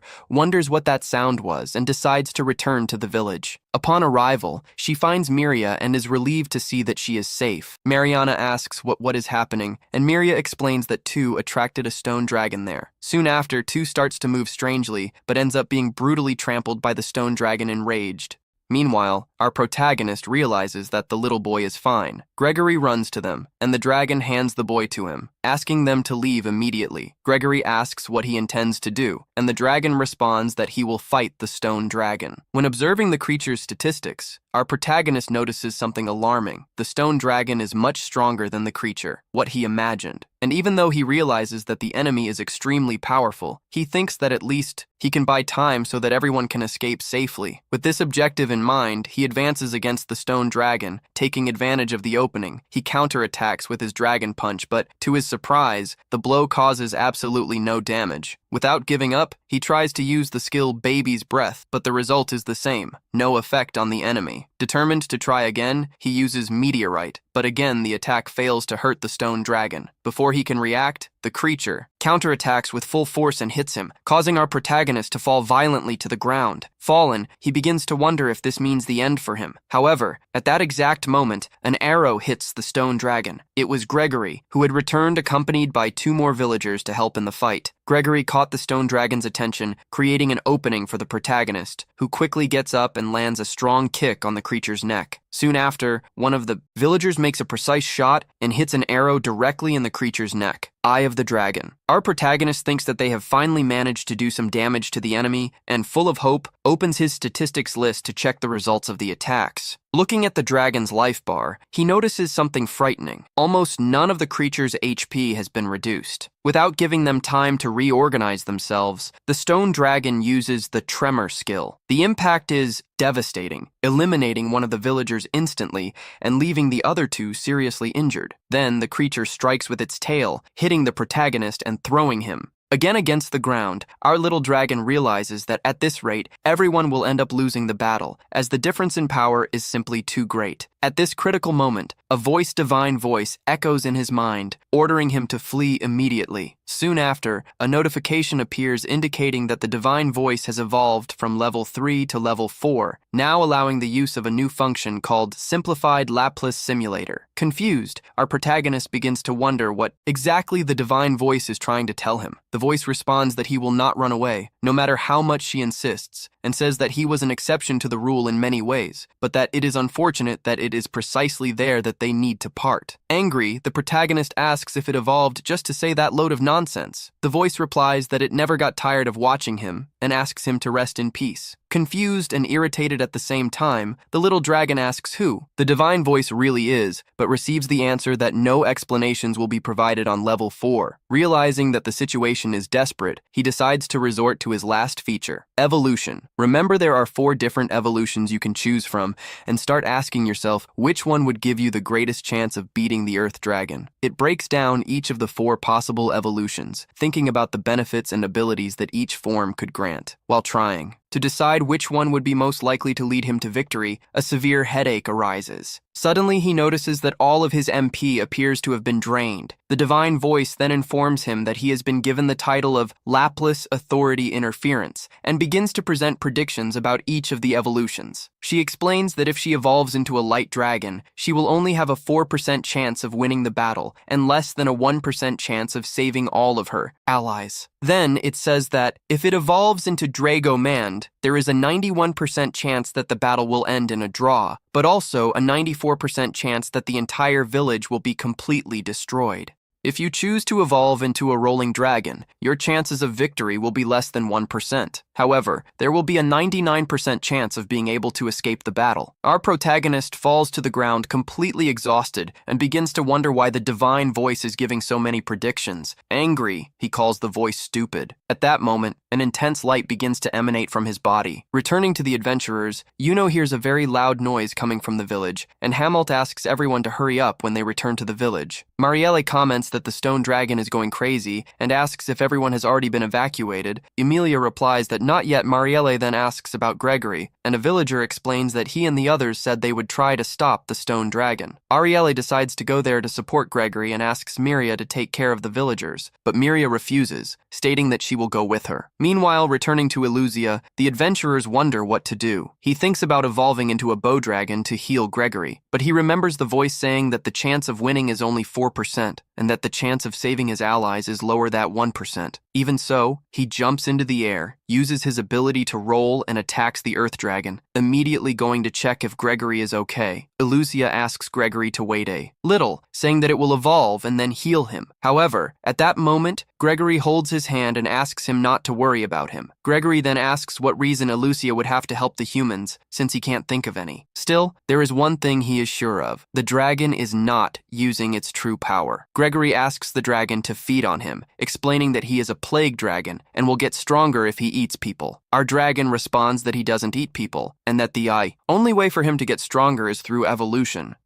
He remembers something in his evolution tree. The young plague dragon was the first stage of the evil dragon, the one that spreads disasters. Correct path, and that's why he could still go back. That's how he inherited the title of baby hero dragon and even managed to evolve into a light dragon. Gregory comments that even after Eleusia having helped Mira, he still stabbed him with a spear, and yet now he is fighting a stone dragon to help humans. The protagonist then thinks that everything he wanted was for humans to accept him as the hero of the village. Gregory says that he really isn't a monster like the others, but that's precisely why he can't beat the stone dragon. Gregory then guides the dragon's claws to his neck, and asks him to protect the village. The protagonist begins to cry, but ends up cutting Gregory's neck. Soon afterwards, the divine voice announces that the title of evildoer has increased from level 4 to 5, the title of calamity has increased from level 3 to 4, and the title of swindler king has increased from level 1 to 2. The divine voice then announces that he has gained a new evolution, Plague Dragon, rank B, and evil. Dragon that brings disaster wherever he goes and has already destroyed many human villages. Wherever he goes, he leaves a mountain of corpses and is considered one of the 3 great monsters of the calamity. Even so, he chooses to evolve into a plague dragon and begins his evolution. The villager who was with him and Gregory, upon seeing that transformation, he begins to run in terror. In his thoughts, the protagonist tells Gregory that he will make sure to protect the village and that he will be able to do this thanks to the sacrifice of Gregory. The battle between the two then begins. Even after evolution, our protagonist realizes that the stone dragon is still extremely heavy and concludes that he cannot beat it in a direct dispute of strength. Thinking quickly, he begins to flap his wings with force, lifting the enemy's body and taking both of the dragon's feet off the ground. Then, he takes advantage of the opening to launch an attack with the claws. After the blow, he retreats a little, but the earth dragon advances furiously towards him. Still, the protagonist feels that he now has a real chance of winning. Meanwhile, returning for Miria, she is looking for Gregory and Eluzia. Marielle is also worried and wonders where the stone dragon went. At that moment, the villager who had fled appears running. Completely terrified, Marielle asks where Gregory and Eluzia are. The villager, completely desperate, falls to the ground. He then takes the two to Gregory's body and, says that a black dragon killed him. Mariella asks if it was the plague dragon that Miria brought there, and the villager confirms, saying that he saw the dragon cut off Gregory's head, and that, soon after that, he became even bigger. Marielle asks if the dragon evolved. The villager says he doesn't know for sure, but claims he headed east while fighting the stone dragon. Miria says the villager's story can't be true. Marielle asks her to calm down, as now there are most important things to do. She asks Miria to take care of the villagers and thinks that the village is doomed. If the plague dragon and the stone dragon return there, returning to the protagonist, we see that the battle remains intense. He deals several blows to the stone dragon, but the enemy manages to return much of the damage. Eluzia uses the whirlwind cut, a newly acquired skill. Then, he opens his status and realizes that he has another ability that he had never seen before. When he returns to paying attention to the fight, he is almost hit by an attack, but manages to dodge it at last. He then realizes that none of the blows he landed caused much damage to the stone dragon's HP and begins to wonder if it has any weak points. Thinking about this, he concludes that the stone dragon's body, the dragon is extremely tough, so perhaps its weakness is in its head. He then charges at the stone dragon and delivers a powerful dragon punch directly to its head, continues the attack with a blow of its tail. In the third attack, it finally manages to crush one of the stone dragon's eyes. Eluzia thinks that now that the dragon can't see clearly, it will be easy win the battle. However, the dragon starts running desperately towards the village. Eluzia quickly gets in front of him and says that he won't be able to get past there. Meanwhile, in the village, we have Miria helping the villagers together with Mariella. The elf asks a villager to gather everyone who can still move and leave the village immediately. Looking back, she calls for Miria, but realizes that she is no longer there and imagines that she has gone after the plague dragon. Back in the fight, Eluzia manages to hold the stone dragon to prevent it from advancing towards the village, but ends up becoming vulnerable to attacks. The dragon begins to headbutt him several times, pushing him back. Then, Eluzia begins to flap her wings, spreading the dragon's scale powder throughout the area, which begins to affect the stone dragon. Observing the enemy better,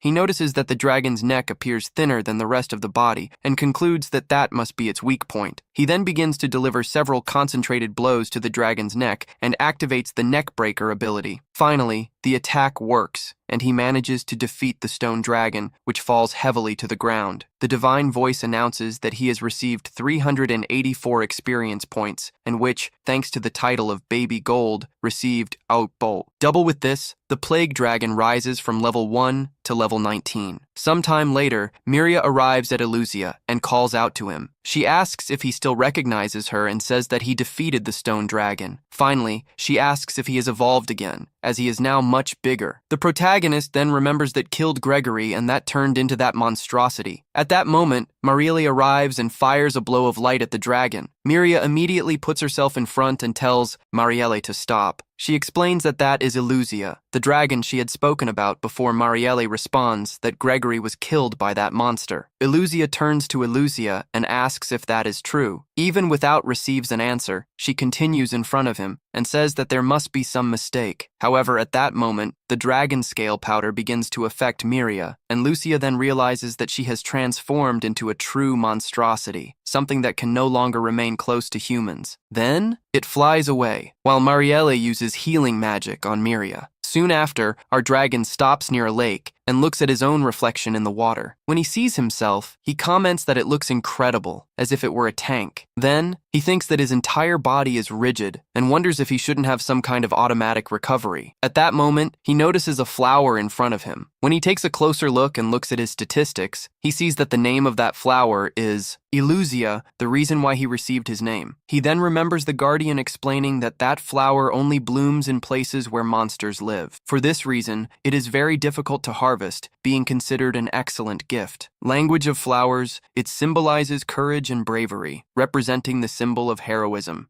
Upon realizing this, he begins to cry and asks the divine voice to erase his name. However, the voice responds that, after a name is confirmed, it can no longer be changed. Desperate, he throws himself into the ground, cursing himself as a big idiot and wondering what he was trying to become. He also begins to question why he was taken to that world. Suddenly, he begins to hear a sound nearby to him, but says he doesn't care about anything anymore. Upon returning to the village, the residents are impressed by the defeated stone dragon, and one comments to Melcha that he can feel the presence of some humans very close by. Meanwhile, in village, Marielle and Miriam take care of the injured Miriam, wonders why Illusia would have caused all that. It is then that the adventurers arrive. Meltia mentions seeing the corpse of a stone dragon nearby and questions what happened. Marielle explains that the stone dragon was fighting a plague dragon. The other revelation shocks everyone, but she adds that there is no reason to concern because, after defeating the stone dragon, the other simply flew away. The elf comments that some villagers managed to escape, while others ended up staying behind. Therefore, the adventurers offer to look for them. At that moment, Miriam decides to go along, despite Marielle warning her not to approach the plague dragon. Miriam states that she already knows this. Meanwhile, on the protagonist's side, Princess Poison finds him, leaving him surprised that she recognizes him, even in his new form. He realizes that he has been unconscious for a while and apologizes for running away and leaving her behind, but she says it's okay. Still, the protagonist sees himself as an evil dragon who invaded the village and killed Gregory, believing he can't longer remain close to humans. He also fears that the dust from his scales could harm the black lizard and orangutans. With this in mind, he considers abandoning the forest and moving on to another place. However, before going, he decides that he needs to find out what really happened and eliminate this evil so that everyone he met can live in peace. Determined, he begins to return to the cave, carrying Princess Poison, but halfway through, he stops when he feels something strange. His new ability, Psychic Sense, seems to have been activated, bringing the same sensation he had when encountering dangerous monsters. He then goes up to take a better look and sees a slime running. When trying to analyze their statuses, he realizes that he still can't see them completely at level 5. Even so, remember seeing something like this before. The same kind of abnormal status you found in a slime when it was still an ordinary plague dragon. And also something similar to what he saw in 2 and in the wolves in the forest. When he looks closer, he realizes that the slime is heading towards the village and that there is something extremely wrong with him. Now he can see some of his skills and notices that the number has increased drastically. He wonders if this is due to the fact that he is leveled up. As he continues analyzing, he notices something even more absurd. The slime has the abilities of different animals accumulated in an impossible way, including even language abilities, something that normally only humans possess. He begins to suspect that the slime has the ability to steal and use the skills of others. At that moment, he remembers that Doss had used a slime to climb up to the watchtower, probably apart from that same slime. Thus, he concludes that he is the real brain behind everything. Realizing the danger, he decides that he needs to stop him, as he does not want Miriam, the black lizard, and the orangutans to get involved. Hurt, he asks the black lizard for help to face the enemy, but warns him to flee immediately if the situation becomes dangerous. Then goes on the attack, but the slime reacts quickly, creating a smoke screen to distract him. When the smoke begins to dissipate, the plague dragon sees 2 humans in front of him. Confused, the protagonist realizes that those children weren't there before,